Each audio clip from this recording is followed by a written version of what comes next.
Welcome everyone to this PRCA Travel and Tourism Group. This is our second talk of the year. At the moment, we're currently looking for new board members and events. If you're not speaking, please can you make sure you're mute other than Stuart. So a warm welcome to everybody today. It's quite a encouraging moment for the travel and tourism sector after what's been a turbulent year, and hopefully we can give you some really good insights from the brilliant Tourism Australia, Stuart Fyfe, the representative there, and then we have a great panel afterwards to discuss what PRs might need to consider, what the media are looking for, particularly from the trade perspective, and the future of the tourism PR sector, where it's going. So with that in mind, if you'd like to tweet about this talk, any interesting notes, feel free, use the hashtag PRCA and then the hashtag PRCA Travel. The group is currently looking for new members, so anybody interested in joining the board, please contact Kiri. We've got a lot of events happening planned this year, and we're focused on sustainability, technology, and helping the sector move forward. So with all that, I'm going to let Stuart take over from here. And thank you for joining. Stuart, over to you. Thanks, Frank. Hi, everyone. Thanks for joining us this afternoon. Hope you're all doing well. And apologies in advance, I'm not coping very well with the pollen this year, so I'll try and keep coughing and sneezing to a minimum. So just to quickly introduce myself, I head up Tourism Australia's PR team, which is both an in-house team and a PR agency here in the UK, based in the Australian High Commission. So we work closely with the comms teams from other government departments, including Foreign Affairs, the High Commissioner's Office, the Deputy High Commissioner, and other special interest groups such as the UK-Australia Chamber of Commerce. So obviously been a bit of a big week for us with the UK-Australia Free Trade Agreement having been announced, which is great, and it's one that has a lot of potential benefits to us from a tourism perspective, especially in relation to working holiday visitors. So I joined Frank in the Travel and Tourism Group a few months back, and we thought it's obviously a great platform with which to share ideas and the experiences that we've all had since COVID began, and as we all try to guide the travel industry through this crisis. So with that, I'm up today. So I thought I'd chat you through the path that Tourism Australia has been on since 2019. It's a world that seems so long ago now, and I thought what I'd do is to chat you through what we've been doing to sustain our brand in the UK market, and how we've had to adjust our approach to our creative work. And to the theme of today's event, how we've really had to re-engineer our creative process for this new world that we're in.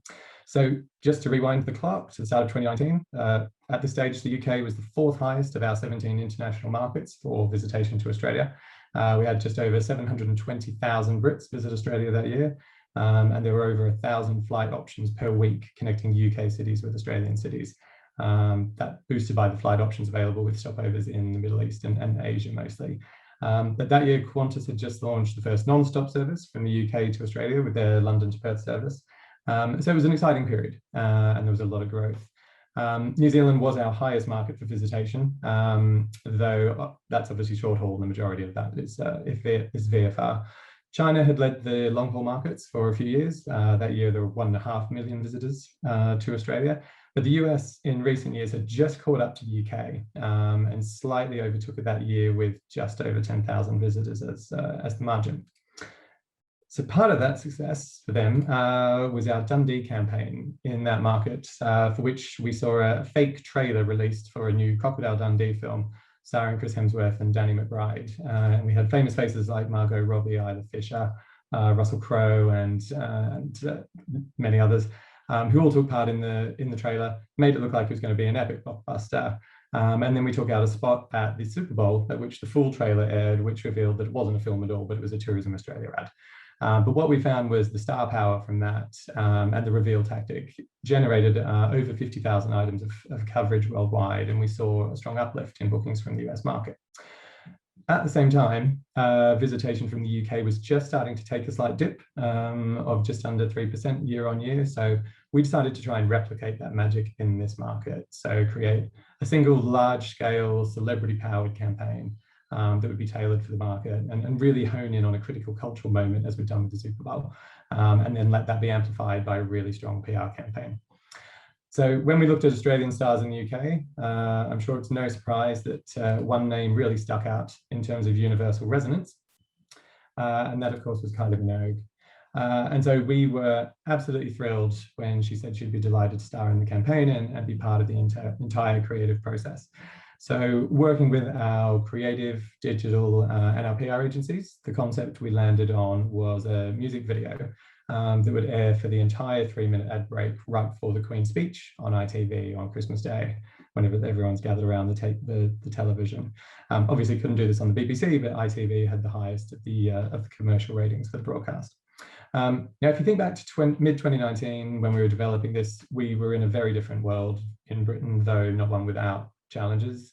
Everyone in the UK was frustrated with how the Brexit process was proceeding, regardless of which way you voted.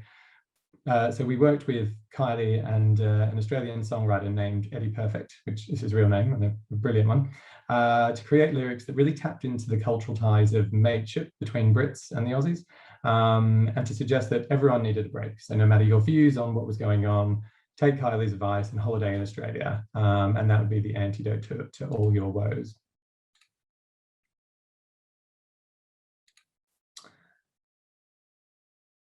Come on, slide. Oh, here we go. So once it was finalised, filmed and produced, it was clear that it was going to be our largest campaign in the UK by a significant margin for over a decade, based on budget and media buy. So in all, it was about 11 months from conception to launching it on Christmas Day, with many weekends and late nights spent on it.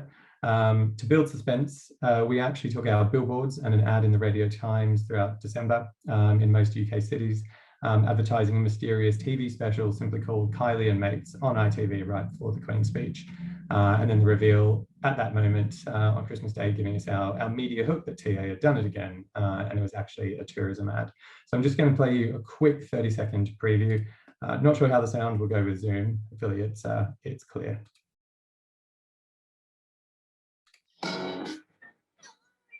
United Kingdom, lean on your wingman and we'll clear your head. Sausage and bread. We'll go to the beach, then we'll tuck you in bed. 'Cause helping our mates is a national trait in Australia.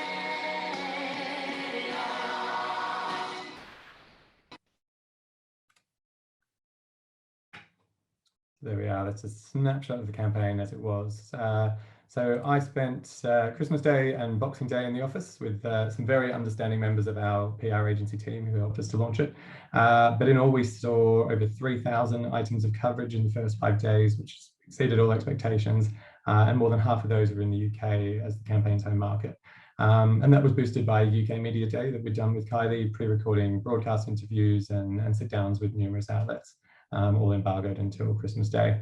Travel Weekly gave us the accolade of naming it the best Christmas and New Year campaign, and we had print covers, online leads across news, travel and entertainment sections, and we're just taking a breath out that it had successfully launched. However, in the lead up to Christmas Day, we had also been closely monitoring the growing coverage of the Australian bushfires that had escalated significantly just in that previous fortnight. By Christmas Eve, we took a view that that we would still go ahead with the launch. The story was by and large a sort of page 10 story, if you will. It wasn't making front page headlines. There'd been some losses of some homes and some businesses, but that was really it thus far. So we decided that we would proceed. Unfortunately, in the days following, all of that changed. So I'm sure many of you will remember these headlines from January last year. So while our colleagues were sort of breathing out and celebrating, my team here in London and our PR and corporate affairs teams in Sydney started having twice daily calls about the escalating crisis. And once mass losses of property and then lives occurred, we had to face facts that our campaign was just no longer an appropriate tone or message, with Australia now facing a really grave crisis. So for what was created to be a 3-month campaign, on day 6, we made the decision to pull the plug entirely. Now, given the world we've been in for the past 15 months, I would imagine this is a scenario that many of you have faced, but it was only a learning experience for us at that time. first with the bushfires and then with COVID. We've had to make similar decisions. And I think that is the acceptance that sometimes really good work has to be let go, as heartbreaking as that may be. That, you know, we're in a world with unpredictable elements on a scale that we never imagined possible a few years ago. And so sometimes we have to make tough decisions, or else you can risk having the wrong message or the wrong tone or the wrong timing. And as our CMO put it at the time, that 2020 was about crisis management and pivoting without panic, but made the point that great things can rise from the ashes of other great work. And since then, there have been numerous occasions where we've had to go by that famous phrase of kill your darlings and shelve what could be really great work at the time. In the case of Matesong, overnight we went from the high of launching our biggest campaign to being in crisis comms mode. So we were delivering daily press briefings in all our markets to provide rolling updates for all stakeholders. You know, you had travellers who had just left for Australia or were about to leave for Australia, or had future trips planned. Our distribution partners who held those bookings and needed to be able to provide advice. And our industry in Australia who were facing mass cancellations or worse if they were in fire affected areas. So it was very quickly a pivot in terms of what we had to deliver. There was a brief period as the worst of the fires cleared in early February, where we did consider whether we could turn Matesong back on. But against these considerations listed there, such as how the perception of Australia had been altered by the fires, even the sentiment relating to Brexit, as things were starting to move here, was starting to shift as well. So we gave it a lot of thought and a lot of assessment for weeks, but in the end, the decision was made to let the campaign rest. And then, I don't need to tell you all what happened from mid-March onwards, though in our case, I'm sure most of you know that Australia was swift to close its international borders to all non-citizens and their immediate family, and later also added limits to the number of arrivals per day that has made the repatriation process tricky and prolonged for many. So once tourism to Australia came to a halt, and it became clear that the COVID crisis was going to last for some time, we, as the National Tourism Board, had some big decisions to make. You know, we had to look at what purpose would we need to fulfill, what possible outcomes would we need to scenario plan for, and how would we remain competitive if Australia were among the last to reopen its borders. Very quickly, the decision was made from the very top that we would actively work to, using the phrase that we always use, is keep the lights on in our international markets. So keep Australia prominent in travellers' minds so that we could keep them best primed for when travel restrictions were removed. 15 months in, and with parts of the world opening up to one another with different levels of restrictions already, this is even more critical while the wait for Australia looks like to continue for some time. And a lot of that is hooked into the rollout of the local vaccine distribution and waiting for most of the population to have been jabbed. But we know there's high pent-up demand for travel to Australia. What we have to do now is find ways to preserve that as our competitors potentially reopen ahead of us.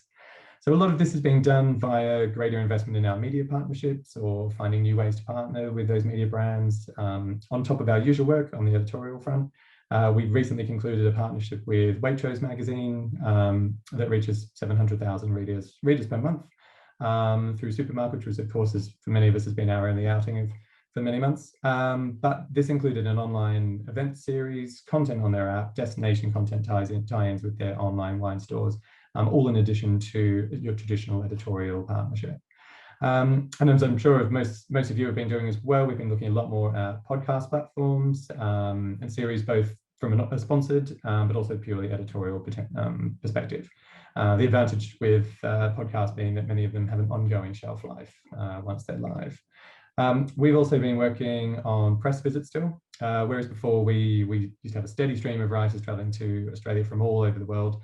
Particularly the UK was one of our biggest markets for Mills. Now, with the borders closed, we're working closely with stringers who are based there to help them sell commission ideas into their editors here, and also feeding insights to them that we're getting from the editors directly on whether they are or aren't interested in commissioning long-haul content at any given time. During lockdown 1, when we hadn't yet got sick of online travel experiences, as we since have, we also launched a weekend-long non-stop event called Live from Oz that was 32 different live events from across Australia of all different sorts that viewers worldwide can tune into. So there was a workout with Chris Hemsworth's trainer, there was cooking classes with a famous Australian chef named Matt Moran, There was a cocktail making class, a comedy show, a pub quiz, and we even had an evening live gig streamed by several Australian bands. Some were being done on their phones, some, depending on the restrictions of where they were, had full production teams, depending on where they were and had access to. But being broadcast through the Facebook Live platform, we were able to get great metrics on this. And we recorded over 750,000 users across the UK tuning in for at least 1 hour over that weekend, which was great.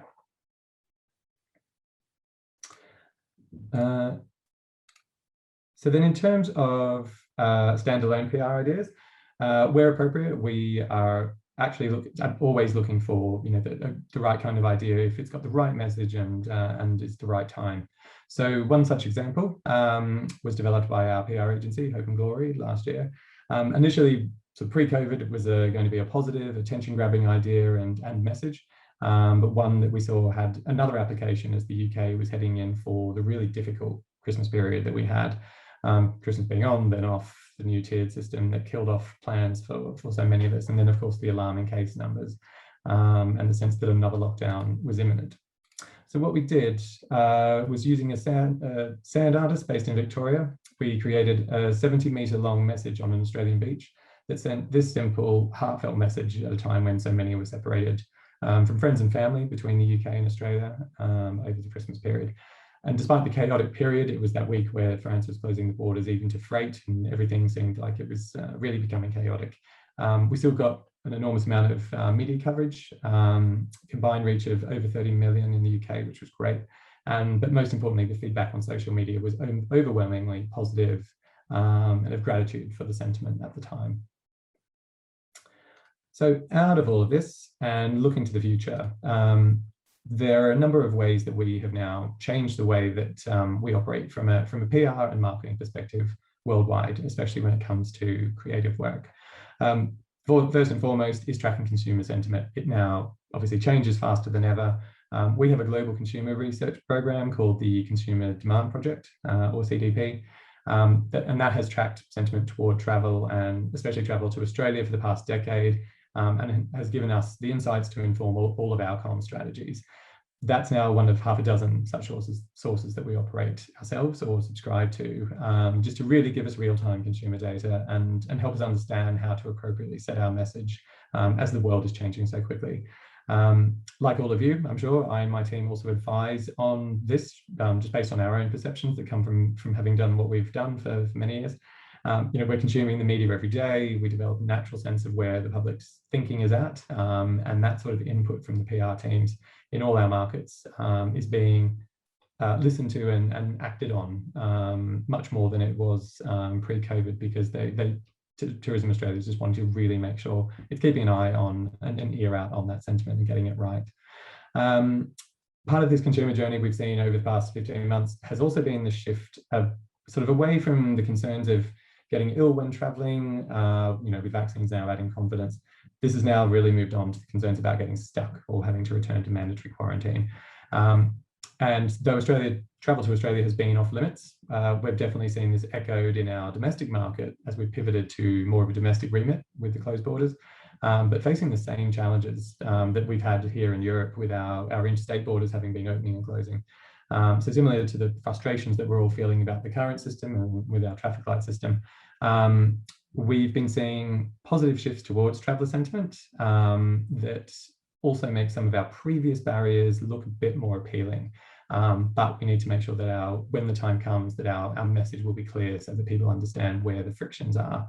But some of those barriers have turned around. So in the past, our market research showed people found Australia almost off-puttingly vast and big, whereas now the idea of going, after being cooped up for 15 months, the idea of going to a vast country with huge amounts of wide open space and the ability to really get off road and really find true isolation is suddenly showing as a really positive attribute, which is great. And we're also aware of the need to tell stories that relate to themes like sustainability and meaningful travel that we know will be really decision-making drivers for long-haul travellers in the future. While we've been focusing on our domestic market, we found a way to balance the inspirational with the practical, and we've been able to use that as a test bed for when we apply the same to our international markets. Any of you who have travelled internationally since the traffic light system was introduced, myself included, I tried to give it a go, will be acutely aware of how frictionless it used to be compared to now with all the forms and the tests that you have to arrange. So travel to Australia once it returns will likely still have similar frictions that travellers will want easy answers to, especially when they're investing in the time and cost of a long haul journey. They'll want that assurance. We've also streamlined our creative processes. So we're a government agency, so we tend to have plenty of sort of red tape and lengthy processes for approvals on most timings. But in a world where opportunities can quickly come or go, or the message simply just needs to change quickly, we found the process just needed to be faster without necessarily bypassing any of those checks. So much of this has been about changing our project management systems and ways of working to be more integrated, which takes me on to the next point. But we've also had to learn to contingency plan. So at the moment, if we're sending out a production crew to film in Australia, you have to be ready for snap lockdowns or border closures to come into effect. If you don't, you'll just end up being frustrated if you didn't plan for that, and it does happen. As we've moved into more media partnerships and long-term creative planning, we've integrated our processes between our PR, our marketing, our social media team, and also corporate affairs, so that all eyes have sight on all processes, and just try to avoid any surprises or the need to make any changes partway through. We're also moving away from single market ways of working, and developing creative working groups and project groups that are multi-market, just to really make use of that expertise in all our markets and share insights across markets more. In all of our markets, we've also tightened our ways of working with our PR agencies, making sure we get into a rhythm of sharing much more information and much more frequent updates, just so that they're on this roller coaster with us. But it does enable them to have an innate sense of how the tone and message of what we're going to want to put out in the market is changing, and just ensures that they're across it at all times. We've started to accept that not everything can be perfect every time. Again, this goes back to having always had stringent processes to adhere to, but we've found ourselves in a world where the window to do something effective can open and close quickly. So sometimes for the sake of seizing a good opportunity, getting the tone and message right is enough for something not to also be polished to 110%. Lastly, looking at how we'll continue to work in the future, we've embraced forward planning from a PR and marketing perspective in a way that we hadn't previously. I think where we tended to be moving straight from one campaign to the next, the period with the borders closed has given us a brief window to give us scope to forward plan more in a way we just couldn't before. So for instance, when we were told to be ready for a New Zealand bubble to open in early 2021, we had a complete plan ready to go, only for an outbreak to delay that for several months. But when the time came, we were able to activate that at short notice. So this is now a process we're adopting to plan for future travel corridors, or even a synchronized global opening of the borders, so that if that does happen with short notice, then we can really maximize that opportunity by having that plan essentially on the shelf, dusting it off, being ready to go. So that brings me to the end of the Tourism Australia journey over the past 2 years. Hope that was interesting or useful. No doubt many of you have got similar experiences from the past 15 months, but we will get there. But with that, I'll hand over to Frank.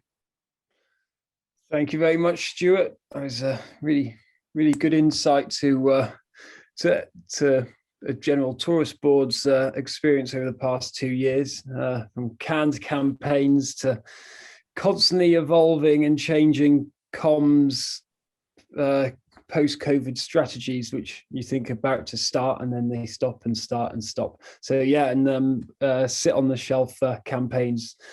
I'd be intrigued to hear more about them in the future as well, and hopefully we'll be seeing some very soon.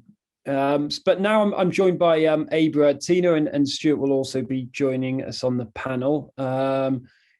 Kiri, is it possible to stop sharing Stuart's screen, and then we'll have a quick chat? To everybody in the audience, this is a forum. If you have any questions in chat, please do put them in, and we'll try and ask the panelists as well. So I'll quickly introduce Tine Murn, is from Mind Brand and the founder of New Deal Europe, one of the biggest tourism board Balkan connection organisations in the UK. Anybody looking to deal with the Balkan markets, Tine Murn is probably your man. New Deal Europe put on 2 very big events in the past year.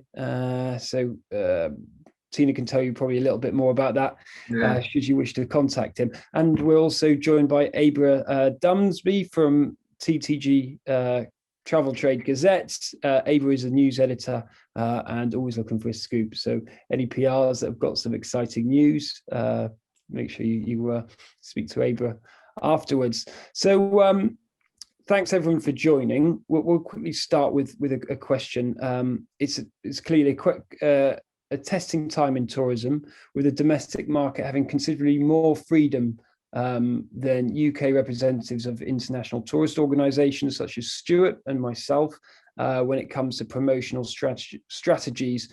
So when it comes to communicating with the media, what do our panel think about post-COVID-19 media stories and communication strategies? What do you think they're looking for?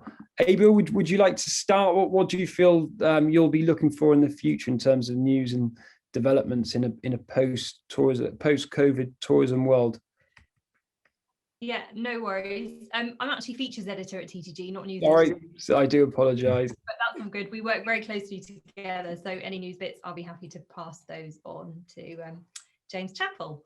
But yeah, I think in terms of sort of what we see post COVID-19 communications looking like, I think things are going to get much busier quite soon. Anticipate a very full inbox very soon as well. I think no doubt tourist boards and tour operators are really going to want to be shouting about their countries being open again when this is the case. So I think, there's going to be a lot of news about that coming up, and I envisage a lot of sort of press trip opportunities coming in as well as soon as as soon as countries that open borders again, and a lot of updates on what's sort of new and exciting in each destination. I think for TTG, just to any sort of PRs out there, I think it's important to share that with the sort of press trip opportunities, there will sort of need to be some sort of newsy or interesting angle there. I think the sort of "we are open again" message, once more countries open up, everyone's going to have that message at one point. So there needs to be some sort of strong angle or reason for TTG to send someone there, essentially. I also think obviously events are going to really ramp up again, although I'm not sure it will ever sort of reach pre-pandemic levels, to be honest, which is probably a good thing in a way, because I think, there were so many of them. I think that message was getting very diluted, and also, people getting a bit burnt out. So I think there will be virtual events will continue, obviously not to the same degree as now. I think it's going to be a mixture of in-person and virtual events. I think also something to bear in mind is a lot of people have actually left London since the pandemic. So perhaps events are going to be slightly less well attended generally. And maybe sort of tourist boards and PRs need to think about hosting the odd event outside of London too, for those people that have moved away. And I think for that reason as well, the virtual events are going to be here to stay, obviously not to the same degree. So yeah, the use of sort of technology platforms in connecting PRs and journalists, I think, is going to remain even after the pandemic. And I think, conferences and things like that, some of those will stay online too. I also think journalist deadlines are going to remain quite tight. Obviously, at the moment they are. And I think, journalists are probably requiring info from PRs and tourism organisations more quickly than they did previously. I think that's probably going to remain the case, because I'd say a lot of companies have had to reduce their teams, obviously, and it might take a while for those teams to build back up. So I think in terms of the sort of relationship between PRs and journalists, as ever, it's going to have to be about sort of making journalists' lives as easy as possible, if not sort of easier than it was previously, just because of how busy teams are, and for example, myself at the moment, I still don't really have much freelance budget. It's sort of ad hoc. So yeah, do get in touch with kind of tailored ideas or suggestions for comment, or even sort of bylines as things like that, because you're more likely to get those opportunities in the magazine or online, I would say. Just quickly before we move on to Tina, have you noticed any changes with tour operators and agents in terms of how they're communicating and what they're trying to get publicised in TTG? In terms of tour operators, I think they're obviously wanting to really get that kind of safety message out there, but I think that kind of safety message, I think kind of as Stuart mentioned as well, you know, once that safety message has been delivered, it's a lot more about kind of just inspiring agents and also educating agents. I think obviously agents have got, you know, they're not selling as many holidays right now. So they've got more of an opportunity to be educated. So I think that, yeah, tour operators are sort of working with agents to educate them for the future, really. Yeah, and I think the other thing Stuart mentioned, consumer sentiment has never, it's being followed a lot closer now than ever before because of the situations on the borders. Tina, what are your thoughts in terms of promotional strategies changing and what organisations need to be communicating in a Well, I mean, yeah, it was very nicely put in the story we were listening from Stuart, and what we all are discussing now. It's very nicely put how I think we all changed from being this classic PR year in year out tourism PR news, like finding all these stories which were all soft and nice to all becoming sort of crisis management in PR. So everything is becoming just like last minute crisis management. It's like reporting from war. And this is how it was for last 2 years. And there is obvious anxiety and fatigue of everything being around the travelers, around the industry. For example, for us, when we decided to start up with a travel trade event in these dire times, was something like almost being on a psychology level of discussing with the industry if it's worth doing event. Why is this not another webinar, but it's a B2B event and everything. So definitely it's going to be a lot of demand for actual and factual truth information. So how do I get there? What do I need? Because like I did my simple travel from Stansted to Trieste airport yesterday, 2 days ago, flying back to Slovenia. And before I did 50, 60, 70 flights a year. And now it was my first flight in a year. And even I felt this kind of anxiety. What do I need? What will be checked? What would the Brits check me? What will Ryanair want from me? What will Italians want from me? Will I be able to come from Italy to Slovenia? I mean, on the end, it turned to be everything very easy and super fast and empty. And I mean, I wish before the flights were so empty as now. But I mean, I don't when you fly. But I mean, the industry and especially consumers and travelers, they will want to have some sort of security when they travel. Just we are going to holiday. Please give us a break. Just this sort of thing. Not all this kind of fear. And I think, and I'm sad to say that the UK was one of the worst to deal with because they opened France last year and then closed France, and they opened Spain and they closed France, and Portugal this year. I mean, and then the whole media apparatus in the UK and everything was just one big mess up, you know, and people were just rushing back home and spending money for something they didn't want to spend money. It's almost like, we're not going to travel anymore because it's too much hustle. And I mean, everything is speaking towards the staycation. I mean, perhaps the current establishment in the UK wants everybody to stay there, but they don't realize, and Abra can tell you, I mean, the amount of money that the outgoing travel industry produces in the UK, it's unbelievable. And if they're not going to help this industry, if they're going to let the industry down as they are letting it down, then I don't know what's going to stay there. I mean, UK is the fifth biggest outgoing market in the world, and that's a massive industry, and it needs support from everywhere, from trade, from PR, from government, from media, from everywhere. Yeah, I've travelled 3 to 4 times in the last 2 months, and dealing with flying into the UK has been the most challenging out of all the other countries. I think, yeah, there's certainly issues, and it has been voiced. Stuart, any final points on changing of strategies in a post-COVID world?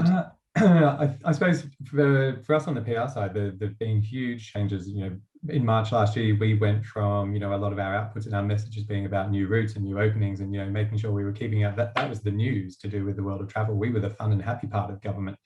And then all of a sudden we were the part of government also trying to keep up on information on border closures and visa restrictions, and, you know, so much of that changed. So I think we've gone into closures and shutdowns. Now we just need to make sure that we keep up that function of keeping the media updated, you know, and especially keeping travel editors and writers updated with the real critical information that their readers will need when planning any trip.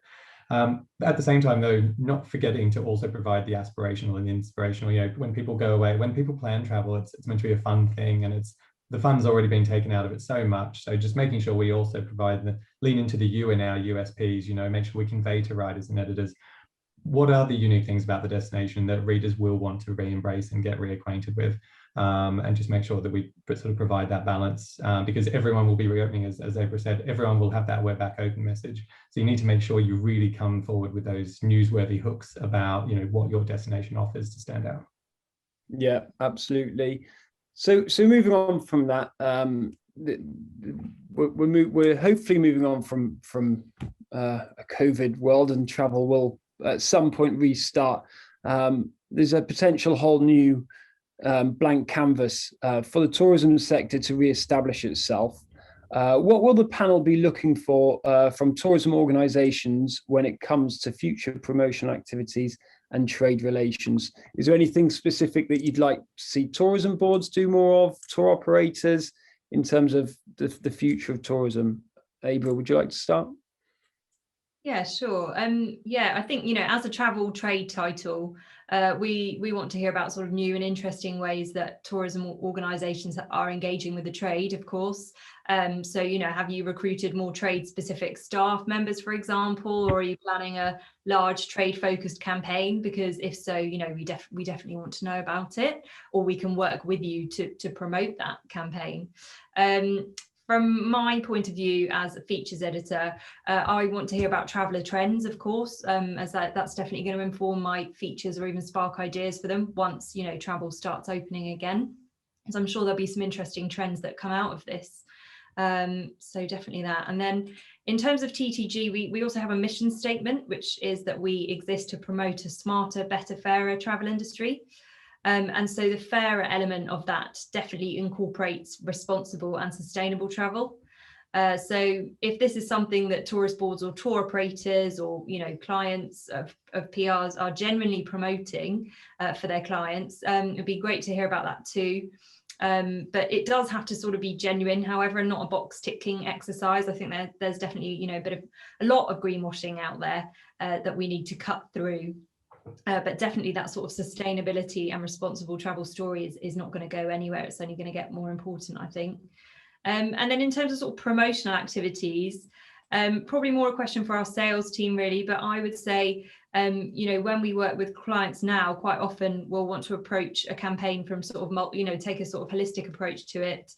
So rather than just taking out print advertising, also take out digital ads, start conversations on social media, perhaps host a virtual event with us. We run Facebook Live training sessions. Stuart will know about these, and we've also run whole festivals. Is quite a new thing for us at TTG, and we have run an Aussie Fest. We ran one in May this year, in fact. So we'll get agents to attend, lots of experts speaking and webinars and panel sessions, training, things like that. And also lots of sort of fun experiential activities and competition, opportunities to win prizes and things like that. I know as part of Aussie Fest, we did an Aboriginal painting class, which was sort of really well received. So yeah, just quite interesting, holistic approach to campaigns, I think, is the way forward, really. Sounds good. Were you serving a victory beer or Foster's at all? I don't actually know. Was there booze involved, Stuart? I can't remember. There must have been. I'm sure there must have been. There must have been. Tina, what are your thoughts? Well, yeah, I mean, it was nicely put by Abra, yeah, but I also think I've done a lot of work with representation and consultation in past years when I worked for Slovenia and then on my own. And, Frank, we worked together a lot on this sense as you as a PR agency, which is very much focused in the sustainability. And Slovenia was one of the countries that was shouting about the sustainability and green tourism way before anybody else were really focused on it, because it's a way of living in Slovenia. It's a way of functioning, and they put a lot of effort towards promoting this. And obviously I embrace this as well. And my clients, for example, Tourism Bohin, which is probably the world leader, is a small region in Slovenia, Lake, but it's probably the world leader in the terms of sustainability. Frank and I helped them to win one of the major awards in WTM 2019. So it's probably one of the last events we actually participated live. And after that, well, when the COVID hit and everything, we decided that we're gonna start with a campaign called the Green Movement. So it's not only about we are green, come to us, we are sustainable. It's more about we sort of been doing this for years. We live with our environment. We live as a part of our community. We have a lot of legacy. We want to share this with everybody in the world. We want to share the good stories around the world. So it's for sort of sustainability, and I prefer to call it responsibility in travel, is also sharing good and quality stories and practices from around the world, and just bring them together and kind of educate the industry, in the sense that we all are going to approach this not just as, oh, in 2019 we are all green. No, we don't want this to be a year or 2 year trend. We want this to be an ongoing thing. And I think how we establish it as a LinkedIn page, and in the future we will want to sort of do an academy of the Bohin Tourism Academy, when we're all gonna bring practices from around the world to it. So this is from the part of what should be done in this sense. And the other one is, I think it has to be a lot of connectivity, a lot of coming together, a lot of support. I mean, industry needs a support now. Small players need the support. So the tourism boards, the big players, the associations needs to come together and just work towards restarting this industry in a new sense, in the sense that we all want to travel as a local, be local, not being necessarily local, but come there and enjoy locally stuff. There are many stuff to see there. You don't need to hunt capitals of Europe and go in 5 days everywhere. You can stay in one small country and then discover around places around this. And projects like, or companies like we are doing, the New Deal Europe, which focuses on Balkan region and bringing all these small Balkan countries, which might be forgotten or left behind, the big names like Croatian Dubrovnik, or I don't know, Lake Bled in Slovenia, or Greek islands. We all want to showcase the little ones, the Moldova and the Serbia and the North Macedonia and Kosovo and Albania and Bosnia. They all have so much to offer. So I think now it's time to sort of put places like this on the map and give them reason to be visited and to be enjoyed. I do agree, and I think the industry has been depleted so much that there's such a need for, unfortunately, such an element of commercialization, so the industry can revitalize itself and rejuvenate. And unfortunately, it's economics and money is important. And I think brand collaborations have never been so important to help push that commercial success of small businesses, and even going from bit large hotel groups utilizing local supply chains and so on. There's a whole sense of the importance of sustainability and commercialization with brand collaborations. Stuart, any final points on that? We've got about 5 to 10 minutes left just for the audience. So if you have any questions, feel free to put them in chat. Well, I suppose from the trade side, as Abra mentioned, we've been focusing on events like Aussie Fest with TTG, and just trying to use this period for delivering as much agent training as we can. We've also got a program called the Aussie Specialist Program, which is our flagship agent training initiative. And obviously we've had to be sensitive to the fact that a lot of our distribution partners have had staff on furlough, or they've had staff coming on and off furlough on rotation.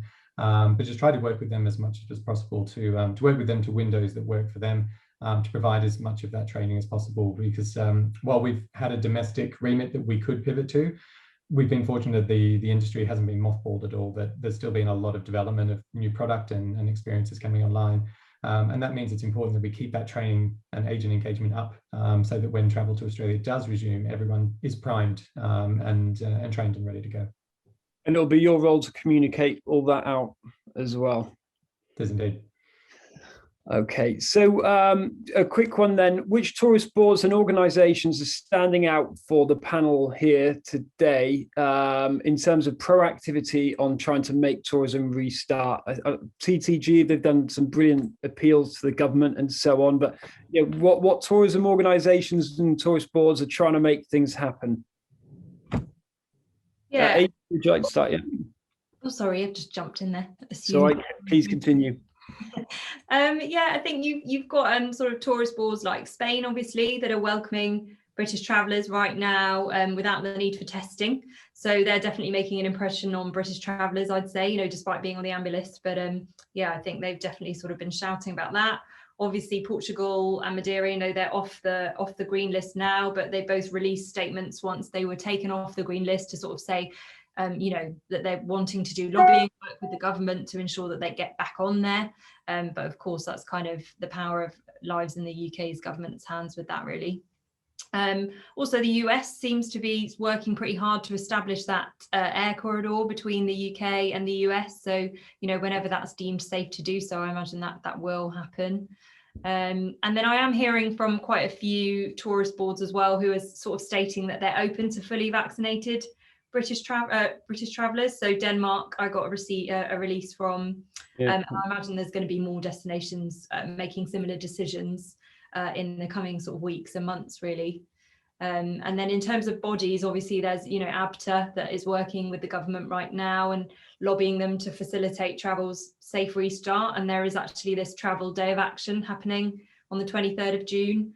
And they're encouraging, you know, lots of their members to go down there and basically protest to sort of encourage the government to finally offer some sector specific support, which I think is what we've also been lobbying for at TTG. And then, yeah, lots of tourist boards are also shouting about the percentage of the population that's been vaccinated.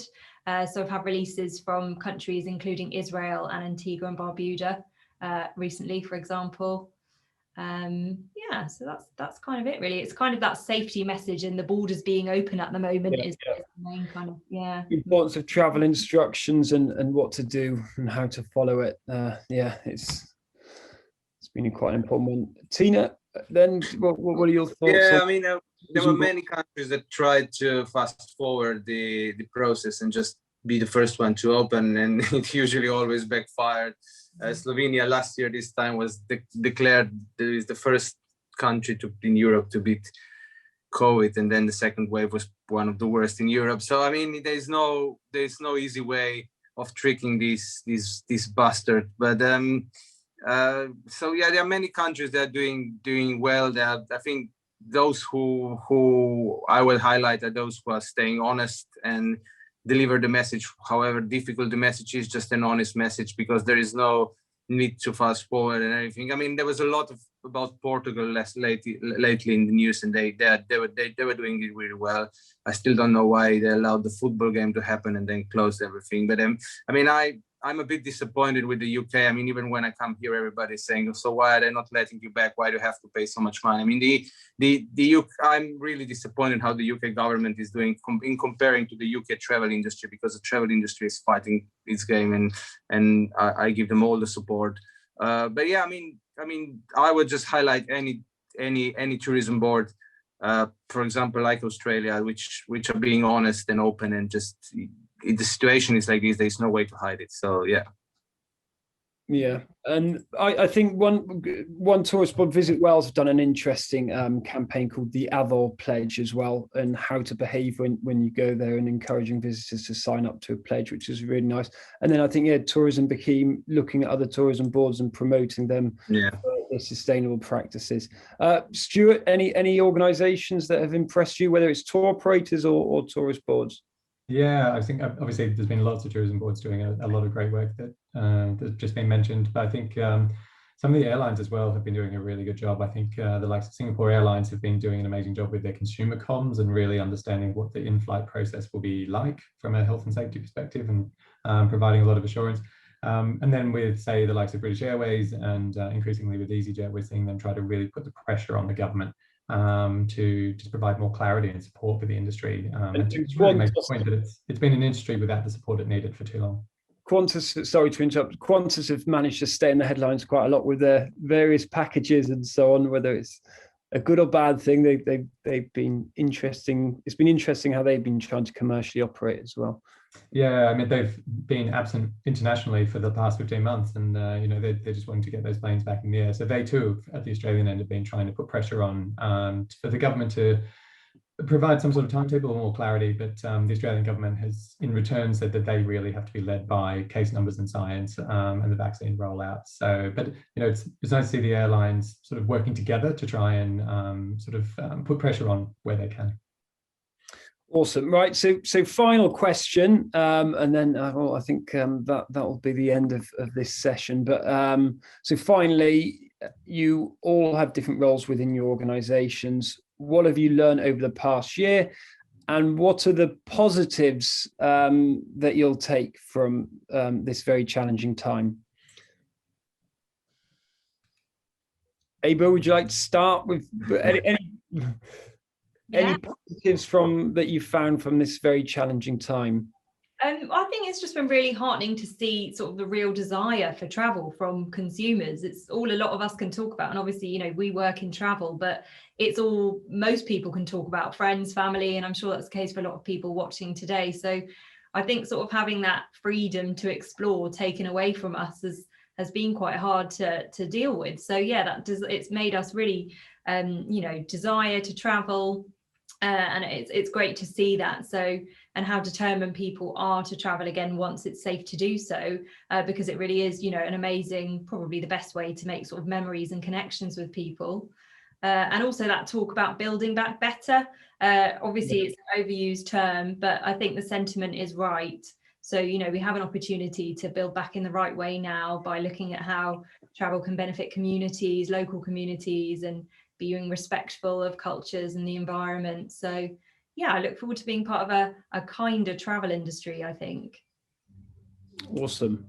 Tina, any positives that you've? Yeah, I mean that was really well put. I mean, I was always sort of fed up in a way the industry was going before. It was just piling up with all this sense of like more, and now suddenly this more collapsed, and then there is this huge void that we are all in. And then wherever you have this huge void and this huge gap, I mean, after every world conflict or war, there is a void, and there's always opportunity for somebody. Some of the players, they just evaporate, they go away, but there is always opportunity for new stuff to grow. And I mean, if I will take something positive, is the New Deal Europe event that we started with my business partner Robert D, and is something that I always wanted to do, and whole Balkan events.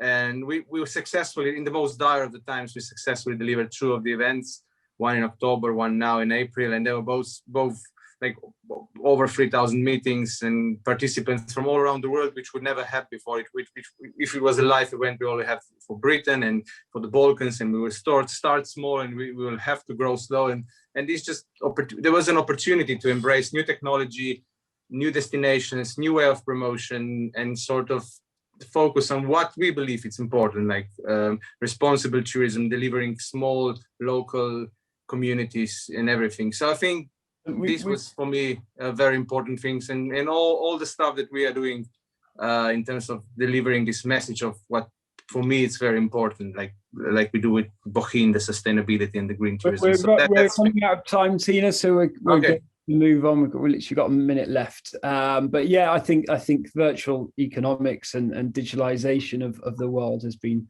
really exciting technology, and hopefully the need and desire to become more sustainable with climate change. I think that's what I found positive. And the final word from Stuart Fyfe, the co-founder of the co-chair of the PRCA Travel and Tourism Group. I'll leave you with a final point. And just to our audience, anybody looking to join the group, please get in touch. We're looking at some new events in the future. If you have any events that you'd like to put forward, please speak to Kiri Abrahams or myself and Stuart. But final word coming from Stuart, and then we'll sign off. Well, I suppose Sorry, Greg. Yeah, I suppose the learning for us was that even as a government agency, we can still be agile when we need to be, and we sort of learned how to do that and be a bit more nimble.